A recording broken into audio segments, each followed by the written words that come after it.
Bonjour Pring, merci Bonjour. de venir apporter votre témoignage pour femmes et entrepreneurs.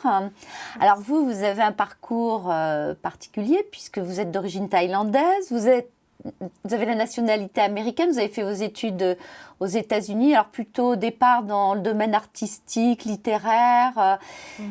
Vous avez même été danseuse, je crois, donc professionnelle. Fait tout sauf la mode. Vous avez Et puis, donc aujourd'hui, vous êtes créatrice de mode. Oui, absolument. Et vous allez jusqu'au bout du raisonnement puisque vous avez une boutique et vous vendez vos propres créations. C'est bien cela? Oui, exactement.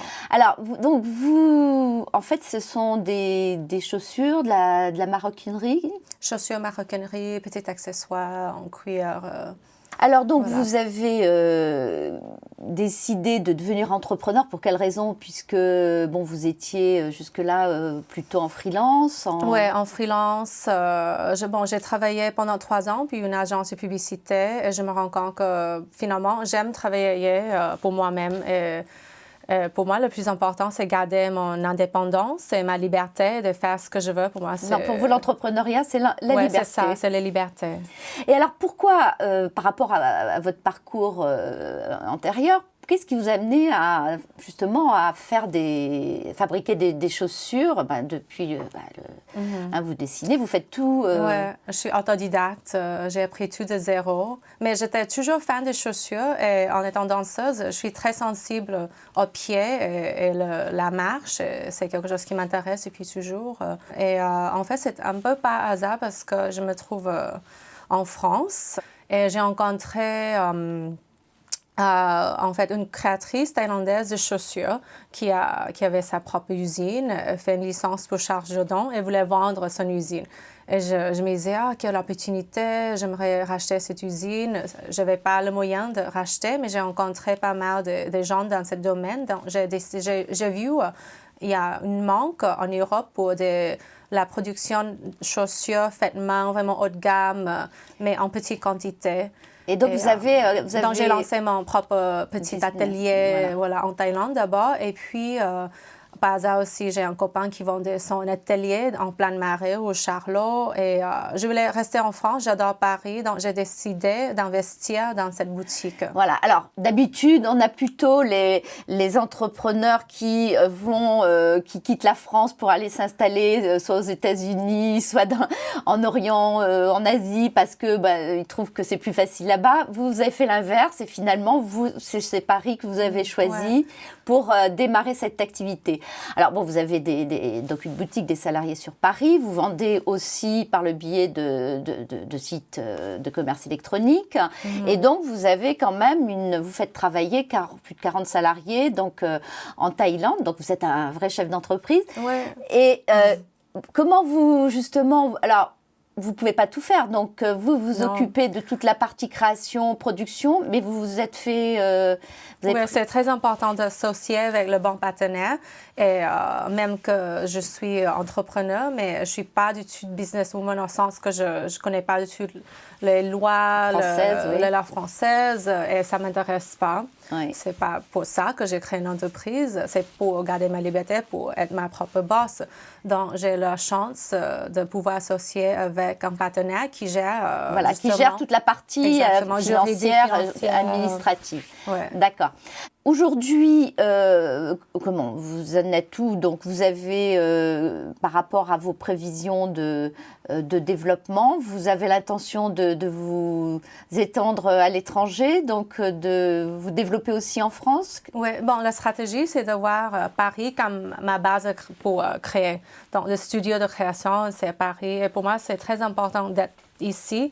Paris, c'est quand même la capitale de la mode. On a quand même quelques atouts qui nous restent. Mais absolument, oui, pour l'inspiration, être là parmi les plus avoir grands l'air créateurs. du temps. Exactement, être là pendant le Fashion Week, pendant les salons, les plus grands salons de mode, c'est ici. Bon, ça fait plaisir d'entendre ça parce qu'à force d'avoir quand on entend tous ces messages négatifs, au moins là, Mais je trouve que la mode, c'est tellement un domaine très international qu'on peut très bien vivre et créer à Paris et vendre ailleurs. Par exemple, le marché, ça peut être en Asie ou d'autres pays en Europe.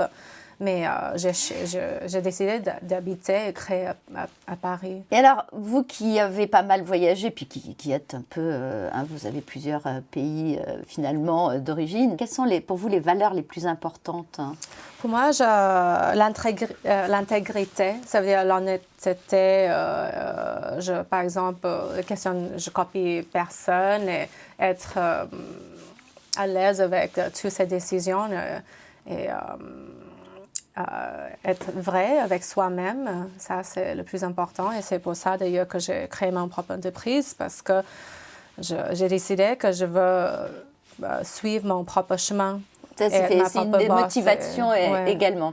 Est-ce que vous avez l'impression qu'en France, c'est plus dur de créer une entreprise quand on est une femme?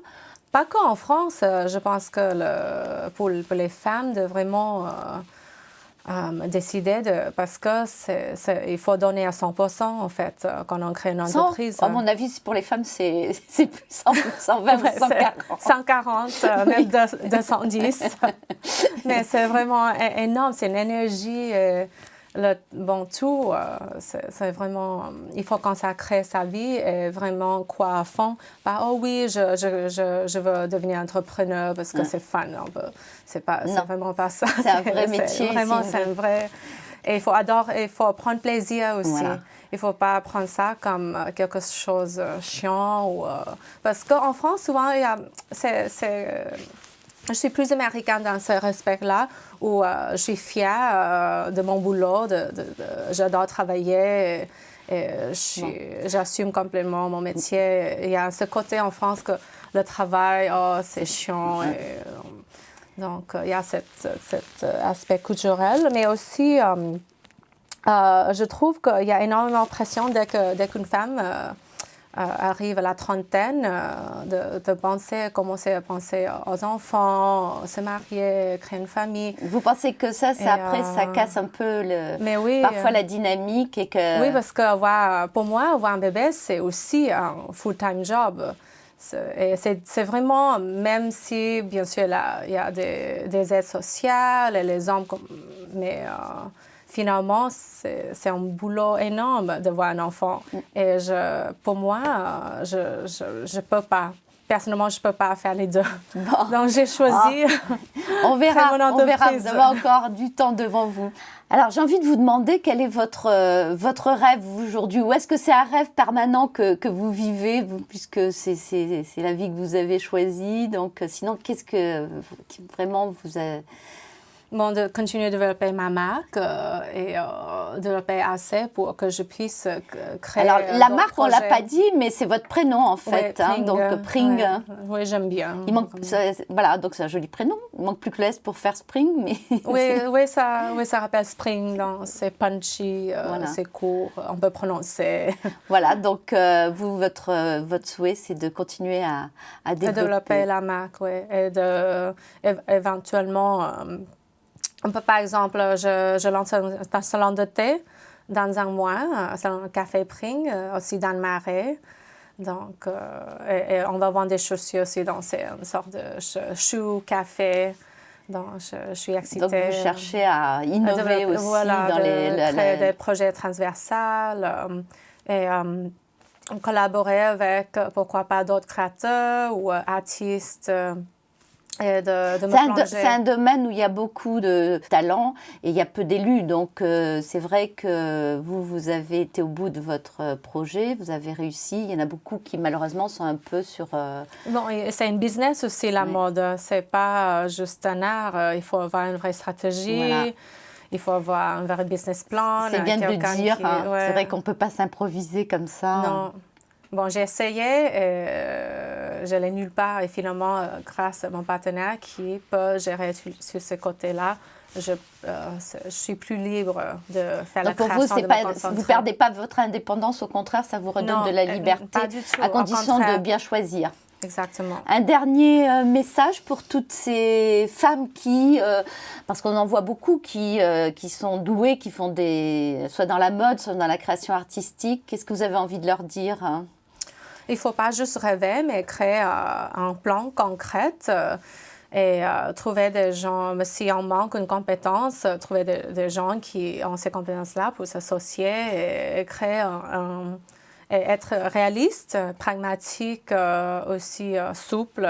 Par exemple, moi, j'adapte. Une flexibilité. Oui, une flexibilité, c'est très, très important. Et comment vous expliquez votre succès rétroactivement, même si vous n'êtes pas arrivé encore au niveau que vous souhaitiez? Donc, c'est des qualités personnelles? Vous êtes persuasive? Comment vous avez réussi à... Je pense que je viens pas de la mode. Et j'ai travaillé pour des entreprises, aussi en tant que freelance, dans plusieurs domaines très différents. Je n'ai pas l'ego d'un designer, ça veut dire que je suis prête à travailler pour les autres. Je suis très, souple. Je pense que c'est important. C'est très important et je suis très réaliste. Donc, je suis très lucide ce que je fais. Je n'ai pas la prétention de... Et je trouve que ça aide beaucoup d'avoir une vision lucide sur soi et sur le monde. Vous avez raison. Ouais. Écoutez, Pring, je vous souhaite une bonne continuation, un bon développement. Et puis, bravo. Et puis, merci d'être venu. Et avoir un esprit ouvert. Ça, c'est mon... Ouais, surtout dans ce domaine. Si on veut saisir tout, il faut être vraiment très ouvert. Merci beaucoup. Et puis, à bientôt, j'espère. Au revoir, Pring. Merci.